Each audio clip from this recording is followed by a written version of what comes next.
புதுக்கோட்டையில் விவசாயிகள் மீது முழு அக்கறை கொண்ட அரசு தமிழக அரசு என்றும் இயற்கை வளங்கள் துறை அமைச்சர் ரகுபதி பேட்டியளித்துள்ளார்.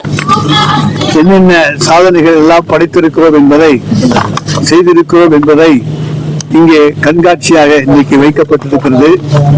வேளாண் விவசாய பெருமக்களுக்கு உதவுகின்ற வகையிலே அவர்களுக்கு இந்த கண்காட்சி ஏற்பாடு செய்யப்பட்டிருக்கிறது. இன்றைக்கு இந்த நிகழ்ச்சியிலே 29 பயனாளிகளுக்கு 38 லட்சம் ரூபாய் மதிப்பிலே இன்றைக்கு நலத்திட்ட உதவிகள் வழங்கப்பட இருக்கின்றன.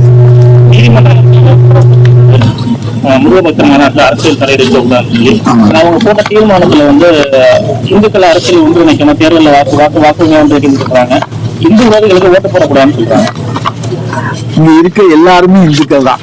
சின்னத்துறையும் இந்து தான், நானும் இந்து தான், நம்ம சேர்மனும் இந்து தான், இங்க இருக்கக்கூடிய PRO அரசு அதிகாரிகள் எல்லாரும் இந்துக்கள் தான். இந்தியாவில் இந்துக்களுடைய எண்ணிக்கை தான் அதிகம். எனவே இந்துக்களுக்கு பாதுகாப்பு என்பதை விட சிறுபான்மையினருக்கு தான் பாதுகாப்பு வேண்டும் பெரும்பான்மையினரிடத்திலிருந்து. அதுதான் இன்றைக்கு ஒரு அரசினுடைய கடமை. அந்த கடமையை செய்கின்ற அரசு எங்களுடைய தலைவர் தளபதியினுடைய அரசு. அந்த கடமையில் இருந்து தவறுகிற அரசு ஒன்றிய பாஜக அரசு.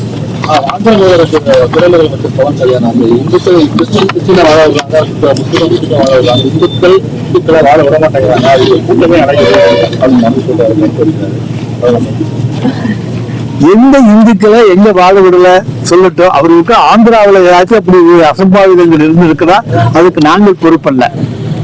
பவன் கல்யாண் ஆந்திராவை பார்க்கட்டும் போய், தமிழ்நாட்டில் பவன் கல்யாண் தன்னுடைய சித்து வேலைகளை எல்லாம் காண்பிக்க முடியாது.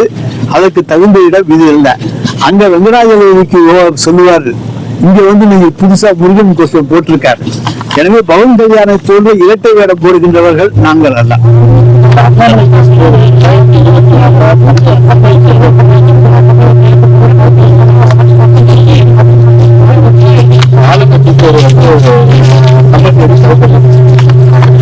அதாவது அவருக்கு தெரிஞ்ச வசனங்கள், சம்மட்டியடி, சவுக்கடி, இதெல்லாம் அவருக்கு தெரிஞ்ச வசனங்களைத்தான் இன்றைக்கு அண்ணாமலை உச்சரித்திருக்கிறாரே தவிர தமிழக மக்களுடைய மனநிலையை அவர் உச்சரிக்கவில்லை. இதுவரை ராமா ராமா என்று கோஷம் போட்டவர்கள் இன்றைக்கு முருகா என்று கோஷம் போட வைத்திருப்பது எங்களுடைய திராவிட மாடல் அரசு. நாங்கள் ஆன்மீகத்திற்கு எதிரானவர்களாக இருப்போமே, ஆனால் இன்றைக்கு இவர்கள் முருக வேஷம் போட்டிருக்க மாட்டார்கள். ஆன்மீகம் இங்கே தலைத்திருக்கிறது என்கின்ற காரணத்தாலேதான், அதுவும் முருகனுக்கு தமிழ் கடவுள் முருகன் அதை தமிழர்களுடைய இதயத்திலே ஏந்தி இருக்கிறார்கள் என்கின்ற காரணத்தால் தான் இன்றைக்கு முருக பக்தர் வேஷத்திலே வந்திருக்கிறார்கள். தமிழர்களுக்கு யார் வேஷம் போடுகிறார்கள், யார் உண்மையானவர்கள் என்பது தமிழ்நாட்டு வாக்காளர்களுக்கு நன்றாக தெரியும். இந்த வேடதாரிகளை அவர்கள் நம்ப மாட்டார்கள். அயோத்தியில் என்னாச்சு? ராமர் பிறந்த அந்த அயோத்தியில என்னென்னமோ பண்ணி பார்த்தாங்களே, அயோத்தி என்னாச்சு? உத்தரப்பிரதேசம் என்னாச்சு? நாடாளுமன்ற தேர்தலிலே உத்தரப்பிரதேசத்துடைய நிலை என்ன? அயோத்தியில யார் தோற்றது, யார் வென்றது? எங்களுடைய இந்தியா கூட்டணி தான் அயோத்தியில வென்றிருக்கிறது. ராமர் பிறந்த மண்ணிலே வென்றது இந்தியா கூட்டணி, பாஜக அல்ல. 26 தேர்தலுக்கு நேற்று கூடிய கூட்டத்துக்கு சம்பந்தம் அல்ல. நம்முடைய தமிழ்நாட்டு வாக்காளர்கள், அவர்கள் இந்துக்களாக இருந்தாலும், இஸ்லாமியர்களாக இருந்தாலும், சீக்கியர்களாக இருந்தாலும், பௌத்தர்களாக இருந்தாலும், அல்லது முஸ்லிம் இஸ்லாமியர்களாக இருந்தாலும், கிறிஸ்தவர்களாக இருந்தாலும், யாராக இருந்தாலும் தங்கள் மனச்சாட்சி அவர்களுக்கு நன்றாக தெரியும். யார் தமிழ்நாட்டை ஆண்டால் பாதுகாப்பு, யார் தமிழ்நாட்டை ஆண்டால் அமைதியாக இருக்கும், யாரிடத்தில் அதிகாரம் இருக்க வேண்டும் என்பதை உணர்ந்தவர்கள் தமிழகத்துடைய வாக்காளர் பெருமக்கள். எனவே இவர்களுடைய போலி வேடம் எடுபடாது. முருகபக்தர் மாநாட்டுக்கு நீதிமன்றம் இது ஆன்மீக மாநாடாக நடத்தணும், அரசியல் தீர்மானம் நிறைவேற்றக்கூடாது அனுமதி கொடுக்கும் நிலையில நேற்று நிறைவேற்றப்பட்ட தீர்மானங்கள்ல பெரும்பாலானது அரசியல் தீர்மானமே இருக்கு. நீங்க எப்படி பாக்குறீங்க?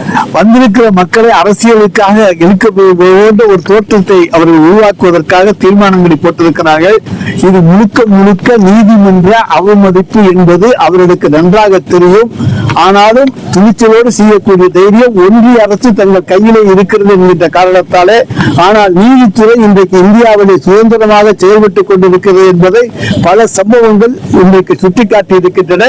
இதிலும் நீதித்துறை நடுநிலைமையோடு செயல்பட்டு யார் யாரெல்லாம் அரசியலுக்கு அங்கே தீர்மானங்கள் கொண்டு வந்தார்களோ அவர்கள் மீது தானாகவே முன்வந்து வழக்கு நீதிமன்ற அவமதிப்பு வழக்கை நீதித்துறை எடுக்கும். இன்னொரு ஐயம் இருந்திருக்கு, தமிழ் கடவுள் முருகனை வந்து அவங்க ஐக்கான ஆக்கிடுவாங்களோ இல்ல கொண்டு போயிருவாங்களோ அப்படிங்கிற சந்தேகமும் இருந்திருக்காங்க. ஐக்கான் ஆக்கி எங்க கொண்டு போவாங்க? தமிழ்நாட்டை விட்டு அவங்க கொண்டு போக முடியாது. அங்கெல்லாம் போய் அவங்க எந்த கோஷமும் போட முடியாது. ஆந்திராவில் போய் வெங்கடாஜலபதி விட்டுட்டு வேற எந்த கோஷமும் போட முடியாது. அது போல ஒவ்வொரு மாநிலத்தையும் ஒவ்வொரு கோஷம் இருக்கு. மைசூர்ல சாமுண்டீஸ்வரிக்கு தான் கோஷம் போட முடியும், கேரளாவில் ஐயப்பனுக்கு தான் கோஷம் போட முடியும். அதனால முருகனை வந்து தமிழ்நாட்டை விட்டு வேற எங்கேயும் கடத்திட்டு போக முடியாது. அவர் நம்மள்ட்ட தான் இருப்பாரு, நம்மளோட தான் இருப்பாரு. அதான் அது போல ஒரு பைத்தியக்காரத்தனம் வேற எதுவும் கிடையாது. இந்து சமய அறநிலையத்துறை என்ற ஒன்றிய அமைப்பு இருக்கின்ற காரணத்தால் தான் இன்றைக்கு ஆலயங்கள் சிறப்பாக நிர்வகிக்கப்படுகின்றன. எந்த காலகட்டத்திலும் இல்லாத அளவுக்கு 2000க்கும் மேற்பட்ட ஆலயங்களுக்கு திருப்பணி செய்திருக்கிற ஆட்சி திராவிட மாடல் ஆட்சி, எங்களுடைய முதலமைச்சர். இந்த கூட்டத்தில் வந்து அதிமுக முன்னாள் அமைச்சர் வந்து பங்கேற்றிருக்காங்க. வெட்கக்கேடான விஷயம். இயற்கை வளங்கள் துறையில வந்து நீதிமன்றம் அரசு அதிகாரிகள் அமைச்சர்களுக்கு அதிகாரிகள் போராடணும் சொல்லி குவாரி உரிமையாளர்கள்ட்ட பல்வேறு கட்டுப்பாடுகள் இருக்கிறார். எந்த குவாரி உரிமையாளர்களும் நாங்கள் கட்டாயப்படுத்தி வசூல் பண்ணணும் யாரும் வந்து சொன்னாலும் நாங்கள் நடவடிக்கை எடுப்பதற்கு தயாராக இருக்கிறோம். இன்றைக்கு ஒன்றிய அரசாங்கமும் உச்ச நீதிமன்றமும் சொல்லிய அறிவுறுத்தலின் படிதான் லேண்ட் பேரிங் டாக்ஸ் போன்றவை எல்லாம் போடப்பட்டிருக்கிறதை தவிர அந்த டாக்ஸ் தான் நாங்கள் வசூலிக்கிறோமே தவிர கூடுதலாக எந்த கட்டணமும் யாரிடத்திலிருந்து வசூலிப்பதில்லை. ஆதாரம் இருந்தால் குழுக்கள் துறையினுடைய அமைச்சர் என்கிற முறையிலே நான் நடவடிக்கை எடுப்பதற்கு தயாராக இருக்கிறேன். முருகன் மாடல அதிமுக அமைச்சர் கலந்து கொண்டது மட்டுமல்லாம பெரியார் குறித்தும் அதே போல அண்ணா குறித்தும் விமர்சனம் சொல்லி குறும்பட வெளியிடும் போது அமைதி காத்திருக்காங்க. அவங்க அண்ணா திராவிட முன்னேற்ற கழகம் என்கின்ற பெயரை வைத்துக் கொள்வதற்கு தகுதியற்றவர்களாக ஆகிவிட்டார்கள். திராவிடத்தை வீழ்த்துவோம் என்று சொல்லித்தான் இந்த முருகன் மாநாட்டை நடத்தி இருக்கிறார்கள். அவருடைய கட்சியினுடைய பெயரிலேயே திராவிடம் இருப்பதை எடப்பாடி பழனிசாமி தூக்கத்தில் இருக்கின்ற பொழுது அவர் மறந்துவிட்டார். மற்றவர்களும் இன்றைக்கு மறந்துவிட்டு பாரதிய ஜனதாவினுடைய கொத்தடிமைகள் நாங்கள் என்பதை அவர்கள் இன்றைக்கு நிரூபித்திருக்கிறார்கள். தமிழ்நாட்டில் கிடைத்திருக்கிற அருமையான அடிமைகள் அவர்கள். பள்ளிக்கு செல்ல மாணவர்கள் உத்தராட்சி திருநீர் அணிந்து போகணும் அப்படின்னு சொல்லி அண்ணாமலை பேசியிருக்கிறாரு முருகன் மாநாட்டில். அவர் வந்து இதெல்லாம் வந்து அவருடைய மாநிலங்களை போய் நடைபெடுத்தி காமிக்கிட்டோம். இங்க நாங்கள் எந்த விதமான மத கலாச்சாரத்துக்கும் இடம் கொடுக்க மாட்டோம். எல்லா மாணவர்களும் ஒன்று, அவர்கள் அண்ணன் தம்பிகளாகத்தான் தமிழ்நாட்டினுடைய பள்ளிகளிலும் கல்லூரிகளிலும் இருக்கிறார்கள். எல்லா மாநிலத்திலும் கலாட்டாவை உருவாக்கி அங்கே பயங்கரவாதங்களை உருவாக்கி சண்டை சச்சரவுகளை உருவாக்கி அதிலே சந்தடி சாக்கை நுழைந்தார்கள். இங்கே அப்படி நுழைவதற்கு இந்த திராவிட மாடல் அரசு பாரதிய ஜனதா கட்சியை எந்த காலத்திலும் அனுமதிக்காது.